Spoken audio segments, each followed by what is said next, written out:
જે આપણે વાત કરીશું ફસલ આઈઓટી યોજના વિશે. સૌથી પહેલાં સમજીએ કે આઈઓટી ડિવાઇસ એટલે શું છે. આઈઓટી એટલે કે internet of things. IoT device એટલે એવું ડિવાઇસ કે જે ખેતરમાંથી જરૂરી માહિતી કલેક્ટ કરીને ખેડૂતને પોતાના મોબાઈલ અથવા કોઈ સિસ્ટમ દ્વારા આપે છે. હવે જાણીએ કે આઈઓટી ડિવાઇસનું કામ શું છે.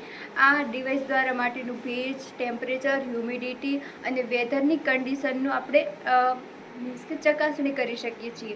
કેટલું વાતાવરણમાં હ્યુમિડિટી છે, કેટલું ટેમ્પરેચર એ બધું. તો એનાથી શું થશે કે ખેડૂત જે પોતાના પાકનું મોનિટરિંગ કરી શકશે.